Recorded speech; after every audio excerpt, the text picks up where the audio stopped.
On this NintendoFuse GameChat, we're talking all about Blade Chimera on Nintendo Switch. So, Blade Chimera is an action Metroidvania, and it launches on Nintendo Switch very, very soon. You are Shin, who is a demon hunter with no memory of his past. And after striking an unusual partnership with Lux, which is a demon, you get the ability to shapeshift into a sword and manipulate time. And you begin this quest to figure out what happened to you and all your loved ones. You're going to fight all these battles against terrible demons, both some that are your size or even smaller, like babies. That you're also going to fight these gigantic demons that almost fill the entire screen as well. And you'd be able to upgrade your powers over time, pick up different weapons, and just explore this entire world. Of course, like I said, it's a Metroidvania, so there's going to be different parts to where you can't get to at certain times, and you're going to have to backtrack and everything. But there's a whole map system. There's warping, which makes fast travel really nice, and of course, a tree that you can upgrade different abilities and things like that as you gain more points and currency and all these things throughout the game. So let's just jump right into our discussion, and we'll hop over to you, Greg, first. What's your experience with Blade Chimera been like so far? Well, I'm close to the end of the game at this point, but when I was first starting it up, I did take note of the pretty cool graphic style that the game uses to kind of show like Shen and like all the different zombies, or not zombies, demons. Sorry about that. And all the different designs, and thought they were really well like drawn and looked really nice and animated really well. And also, I really liked the really upbeat, like techno-y kind of like rock soundtrack that was accompanying it as well. Like both of those were excellent things to really draw me in to keep me going, because like the kind of changes with the different environments that you kind of experience. So you obviously start like in like a somewhat training area where it kind of outlines all the different moves and abilities that you have at the start of the game, like just jumping and kind of dodging, and then also that you have like you start off with a ranged attack. So like you're identifying different weapons you come around, and a number of them are different, like guns, like whether it's like a shotgun or a machine gun or like basically different types of guns you can pick up along the way there. And then once you do meet like Lux, you start finding some melee weapons. So you can find like extra like knives and whips and other things of that nature, which also deal like different amounts of damage based on how close you are to the enemy, and if you're able to strike them from like the spot that the weapon range can reach. So I definitely enjoyed a lot kind of exploring the different pattern, like the caverns to go through and the different paths to kind of take. And then shortly on, like after advancing the story, I did reach a point where I'd got kind of stuck, and then thanks to Barry's guidance and like some of the map, I was able to kind of eventually figure that out after being stuck for a little while. So thankfully, it wasn't like a long term thing where I just kind of gave up. But I eventually did find the solution. It was kind of silly that I didn't find it before. So sometimes like you do need to like that obvious kind of hint where it's like, well, why did you just do that? And I'm like, well, holy cow, that was why didn't I not think of that when I reached that point there? But then I had a lot of enjoyment destroying a number of the different bosses, and like I do like that there's various save stations that you can use, and you can even teleport to the save station. So if you're getting finding yourself repeating a section very very difficult, like you can technically warp back to the save station and then pretty much go right back to the room that you were in, like if you really needed to that kind of thing. Because obviously part with Metroidvanias, you'll encounter some regions they'll kind of let you kind of dip in a little bit, but then if you're kind of underpowered, like the enemies can easily destroy you. But if you do learn their patterns, they can be taken down, and then eventually it will kind of say like, well, you need like this requirement to actually surpass this point where you literally have to stop progressing at that manner. So it does kind of block you from trying to get to the end of the game, like game breaking dodging stuff, which is nice there too. And then one final note is towards the end of the game, I did experience two game crashes around the same area. It was like I think it's around like the second or third to last boss. Um, like pretty much right after I had defeated the boss, the game just immediately just crashed and didn't let me do like the little cutscene with like the um, one of the characters that you rescue from like the demon form. And then the second one came in when pretty much right after that boss and like the little sequence afterwards. I tried to initiate a warp to say like, well, hey, I want to save. I don't want to have to fight this difficult boss again. And then immediately game had crashed at that point. But thankfully there was an auto save, which definitely helps there because I didn't lose any progress and had to replay the boss. So there are a few auto saves built in at critical points, and that's also very appreciated there too. So then you don't have to constantly replay certain areas again and again. But yeah, that was what I was saying, and I don't know if like Barry wants to talk more into that. Yeah, so when I first booted it up, I wasn't sure what to expect. And it was Metroidvania. And I thought that giving a ranged weapon to begin with was an interesting choice. And it actually kind of turned me off because it wasn't like you had to deal with the bullets and you had to aim. And I was like, this isn't as fun. Is this like Metroidvanias usually have melee weapons? You know, Shadow Complex was gun based, but I really enjoyed Shadow Complex. But I'm like, oh, I'm gonna give it a shot. And I started playing through, and I got to the first boss and I beat that and met Lux, and then I got my first melee weapon and I was able to instantly switch that for my main attack and use the ranged for secondary, and the game just became infinitely better for me. And then I Yeah. got different ranged weapons, which helped, of course, and tons of melee weapons. But once I had that melee, it just felt like home, and I thought it was an interesting choice, but it didn't take me out of the game too much. Like it made sense why Shin had a gun. So if you're like more melee, just get past the first boss and you'll get melee. Like it's not an issue. There's tons of melee weapons in the game. I thought the setting was great. I thought the music was great. I thought the story was really intriguing. Like, what's going on? Why are these demons? What happened to society? What, where are we? Are we on Earth? Are we on a planet? Like, what's going on? And I just got hooked. And I think one of the big things that helped was the warp system when you unlock warp. It's the most forgiving of any Metroidvania ever, where you could just literally warp to a screen as long as it's not the previously most recent screen you've ever been into. And that just opened up the game because backtracking is non-existent. You just warp wherever you need. And the side quests in this game, there's NPCs as characters, and the side quests they give you like a radius, it's somewhere here, or it's literally go to this square. And I'm like, okay, warp, warp. It made it so easy, and especially when I had to go back, like, oh, I never went to the right over there. I can now just warp right to that room and go right. I loved it, and I think that made it so much easier. And I wasted so little time. Oh, hold on, I gotta go back to the warp room. And like Greg alluded to, if you got to an area that was too hard, you could just quickly before you die warp out, save, come back. Loved it because it saved you recoup your HP. Um, the story has a very satisfying conclusion. I'm not going to spoil it. It does have a very satisfying conclusion. I thought that the characters are good. The responses between them, like the relationships between them, it all translates really well. I thought Lux was a cool character and a very cool concept, and there's a level of morality you have to think about, and what exactly is right and wrong, and it's perspective. I did encounter one interesting glitch that happened after a certain event late in the game. It's a big event, so I can't spoil it. But when I resumed control of my character, Shin was no longer Shin. Shin was a black rectangle. And at first I thought, is this supposed to be? But then he's talking and Shin has his standard icon. So then when I got control of my character, I've started jumping around as this black rectangle with Lux following me. And I'm like, this is really weird. I'm hitting attack, I hear the swing, but I just this black rectangle. So then I open up my map because I'm like, well, let me save and reboot. And all the save rooms on the map, which are normally red, were now showing as black. So I went to a save room, saved, immediately closed the game, rebooted the game. I was fine. So it didn't do any damage. It was really weird though. I don't know why it happened, but it did happen, and it was just kind of funny. Thankfully, if I lost my save data, it wouldn't be funny. I would hate it. But because I didn't lose anything, it was funny.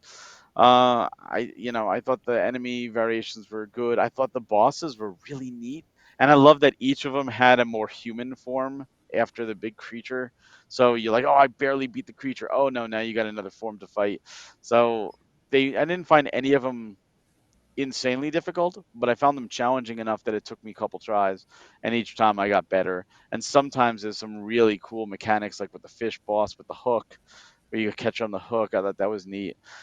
Some unexpected boss fights that come out of nowhere that I'm just not going to say anything about, and just a really good experience. It took me by surprise. I Hmm. enjoyed this game infinitely more than I ever expected to when Hmm. going into it. Nice. Yeah, I've enjoyed it so far as well. Like you guys hit on, the graphics look really fun. The music is great. The story is intriguing.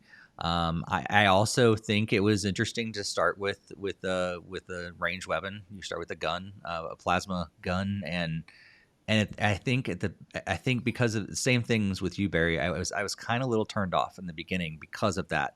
And I guess you do find out, it seems like he's more of that kind of a style anyway, so it kind of fits his character. But still, it was like, man, this is gonna be a long game if I just keep having to shoot people from a distance, and it's not, very powerful. Which I'm interested in, which melee weapons did you guys find first? So, Greg, which one did you get first? Do you remember? I believe it was some sort of great sword. Was a Okay, number a was cleaver. a little more. Yeah, it was like I think it was a cleaver. It was like 34 like Okay, damage or something. That was one of the. That, I know that was one of the top ones. I did see like the yeah, store that had like other ones, but that was that's the one you at the found. yeah at the beginning. Like that was definitely one that I wanted to equip because it was dealing the most damage. And Yeah, as you said, Barry, the do you range remember? weapons. Yeah. I think mine was like a katana. It was a steel It was a sword. fat. It was Yeah, a steel like source, yeah, quick that's what I sword. found first too. Yeah, it was kind of a hidden room. Like you had to Yeah, it go was a hidden down room. that way to get it, and I thought that was fun as well. To like, yeah, you get rewarded a lot of times for exploring. Like you get, even in the your headquarters. Like if you go up and down and try to go every room, there's rewards for trying to explore and get different rooms, which is awesome and exciting as well. I love the warp system as well. Barry told us both, like, because he got to play it first, and he said, make sure you get the warp upgrade. I was like, okay, I got to get the warp upgrade, and I did. And yeah, it's so helpful, especially because enemies will respawn, and some, I will say, this is one of my gripes about the game is some of the stages you go through, some of the screens you go through are repetitive and a little monotonous. There's some stages it's like, I just did this, and it's even the stage itself looks very similar to the last one. That's the same enemies over and over. There's just like the same two enemies that you're fighting, a set of I two, know a set of exactly two, what a you're set of talking two. about. Yeah, and you're like, I kind of like, okay, let's just get through this. So once you do, to be able to warp right past it is fantastic. But going through it the first time is kind of annoying. But the warp ability is a great addition to be able to get right past elements like that. Um, I would say, like, I think overall I enjoy it's you also have to manage, not only your HP but also your magic points as well, your MP, and like how that all works together and everything is sometimes it's a little confusing. It's not overwhelming. It's just you have to wrap your head around, okay, what does what again, and how do I get that back? But like you said, Greg, like having the checkpoints and places where you get your all your health and everything back, and it saves it super quick. You don't have to even worry about like pushing a certain button. You just walk right past it and it works, and it saves and gives you all your power and your health back. That's really nice. I think that was a very very nice touch to be able to put into it. But yeah, there's some aspects that are a little repetitive. I love the melee weapons so much better as well. It felt like I was actually getting in there and fighting when you're just walking into each room and shooting people from across the screen. It just wasn't doing it for me. So yeah, I like to switch the melee weapons as much as I can. I haven't upgraded. I haven't gotten enough currency yet to upgrade to buy like the bigger and more powerful ranged weapons. So I don't have like my automatic gun yet or anything like that. I'm excited to eventually get it. But yeah, those are some things that I'm looking forward to. But it's fun for sure. There's some nitpicks that I have. I think mostly from the repetitive nature of some of the screens and some of the enemies. It would be nice to kind of vary that up a little bit. But overall, I enjoyed it. Greg, any other thoughts? Yeah, one other thing to touch on, like each time you do upgrade one of the abilities, it adds a little like story element and the memory things, and I thought that was also really cool and a way to like kind of built on upon like so like you get more a little bit more character development of both Shin and Lux. Like you It's get true. some different memories and special conversations that are unlocked when they certain abilities are unlocked too, and I thought that was a really neat feature to touch on there. Um, the main thing with the teleportation and the backtracking is like you also have to be careful that we're not going to be getting all that XP when you're skipping all the enemies around, and then so you kind of have to make sure that you're balancing your XP intake as well because you're not going to be leveling up and getting more skill points to unlock more abilities as well. So Sure. there's a pretty heavy curve there, and I was using like some of the items extra equipment that boost your XP because I knew I'd be warping around more frequently. So I had to kind of opt to not get the extra strength or the extra like defense and to opt to get more things that are more experience based because I knew I needed the extra levels taking on some of these more powerful enemies. So yeah, there are some really nasty enemies, especially one in one of the bonus rooms that I found that gives you an instant kill. So that was fun if he hits you. So that is not good at all. So yeah, it does ramp up in difficulty, and yeah, the final thing I have to say is I'm surprised you guys are complaining about range weapons when the genre is called Metroidvania, with Metroid being a game that you start with a gun. So most games I usually prefer melee combat, but I do adapt to using ranged weapons, and I did appreciate like the thing, like at least auto aimed, like the entire thing from the very initial area where you're learning to use the weapon. It does like literally aim it right at it, and it doesn't matter if it's like a headshot or a body shot or shot in the leg. It still like does like an auto aim, and it pretty much it's still a few hits to kill most of the enemies, and then as you get stronger ranged weapons, and it will deal more damage to at Yeah. least to the weaker ones, but it still does like a not as Hmm. powerful to the more powerful enemies too. So Yeah. sometimes the range weapons help taking down some of the harder enemies as well too. I've discovered. Yeah, that is true. I didn't realize there was an auto aim in the beginning, and so I was because you can manually aim as well, and I was like, do I need to shoot for the head? How do I? Because it's it's a demon coming after me. I'm thinking like you accidentally said earlier a zombie, so I'm like trying to aim for the head as much as I can, and it's tough to kind of aim a little bit in this game. And I was like, I'm gonna go for the head, and they're getting closer and closer and closer. And so I finally just shot it and killed it. But then like a couple screens later is when I realized there was an auto aim. I was like, oh, that makes it a lot easier. Um, Yeah, the auto aim is yeah, good. yeah. I think in the beginning for like a Metroid game, for instance, like there's a lot more like one or two shots that kill your enemies in the beginning. That's not so much the case in this game. Like you have to shoot them five or six. Like you have to open a whole clip on the Yep. the enemies at the very beginning. And I think that's the thing. I'm like if it kind of matched, like okay, I can take it down with one or two shots. I can keep moving. But the fact that I got to stand here and clap, bam, bam, bam, bam, and then sometimes reload, bam, bam, bam, bam, that kind of slowed me down. I think a little bit. It Where was a Metroid, I momentum feel killer. I feel clipper. Yeah, you're moving along more to a clip. I think my biggest nitpick is the shops don't like get new inventory. Mm. And like throughout the whole game, I'm like, oh, I've done this new story thing. Like they have better, more powerful stuff. No, they never do. So once you get better stuff in the shop, there's like virtually no reason to go in unless you want like healing items. And I wish they had more because I had like a lot of money in the end of the game, and I just wish they had more. Like they kept updating. It's a very minor nitpick. It's not necessary. It just would have been nice. Um, the equipment thing is cool. You get different equipment chips you could put into your system and get different stat boosts. I thought that was really neat system. There's some items that you could find that like just give you levels. I thought that was neat. The magic system is fun, But I will say this. I was one of those where I wasn't sure if I would need it or I would need the movement speed, so I kind of kept my skill points without using them. And then when I did use them, I used them all towards the movement Hmm. because moment you try to explore. And I didn't actually put any into the magical part until the very end of the game after I already beat the game. So I didn't use any spells throughout the whole game until the very, very end when I was just like, oh yeah, there's spells. These other things that are cool because like I didn't know if it was going to need the magic and I used the magic for other things and throwing Lux around and stuff. And one thing we didn't talk about that I think we do need to talk about, this game has a really, really cool like kind of like back and forth system. So when you attack with your melee weapon or your gun, you recover magic Right. or MP. But when you attack with Lux, which takes magic, you get HP back. Hmm. So it's a really cool system where if you take some damage, you can then use Lux for a couple hits to get your HP back, and then switch and use your regular attacks to get the MP back from using Lux, because Lux takes MP.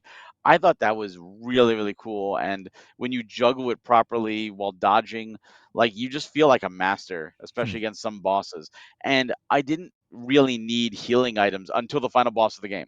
The final boss of the game, I absolutely used healing items. Even the final like quest boss, which is like a bonus boss, who's very tough. I opted not to use. That's the only boss I actually use magic, but I opted not to use any healing items. I'm like, I'm gonna beat this without healing items, and I did. And Lux does help there. The final boss, however, I did pop healing items. And I thought that was just and the reason I didn't use as many healing items is because I'm like, whoa, I can attack the boss with Lux for a bit and heal myself back up. And I loved that. I love that dynamic because that changes so much. One of the biggest things with any game is how am I going to recover my HP? And in a game where you could just warp right to a checkpoint and heal yourself, I love that this gave you another option to keep that momentum going. You don't have to stop and use items. You don't have to stop and let me warp back. You can just keep going if you're smart about your attacks. So I do think that it was very well designed, and I wish more games did that kind of thing where you can use certain attacks to just recover your HP without costing consumables. Hmm. Well, the game comes out on January 16th, 2025.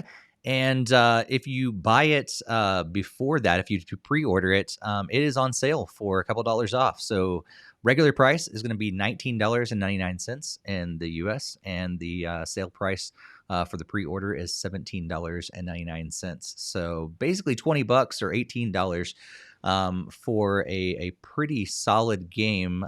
Greg, you think it's worth it? I really do. Like, there's a lot of game here, and there's easily um good like 20, 30 hours they can dive into it and just leveling up, and lots of great systems that all work well with each other. Like as Barry was just saying with like the HP and MP systems. So I do think it is even worth the asking price, and obviously any sort of deal or pre-order for it is just makes it all that much sweeter. Yeah, I think this is absolutely worth $20. I think it took me like between 8 and 10 hours to beat the game, and the warping helped cut that time down a lot, which I chose to use. You don't have to use, of course. I think everything about this game, there's just a lot to it. There's a lot to love. The story is intriguing, the graphics, the gameplay, the controls, it all works really well. The music, my one little nitpick about the shops isn't enough to deter it, and that one glitch I had wasn't enough to do anything. It was just more funny than anything. So yeah, I think if you get on sale, that's a no-brainer. And I think at $20, it's honestly a no-brainer if you like Metroidvanias. Yeah. Yeah. I think I'm right there with you guys. I think there are some things maybe just some caveats that you got to know that like there's sometimes it gets a little repetitive. Sometimes the enemies can be annoying, but if you can push past some of those things, there's a really solid game there, especially for $20. Like you're gonna pay a whole lot more for a lot less games than some other games out there. And this is a pretty solid one. I think there's some tweaks they can make, and maybe they'll enhance it over the time and fix some of the glitches and things like that. But yeah, I think overall it's a pretty solid game. If you're not, if some of these things you'd say, it's not really my thing, then it's not going to be your thing. But if you do enjoy this kind of genre, this kind of style of game, I think most gamers that enjoy Metroidvanias will enjoy this one.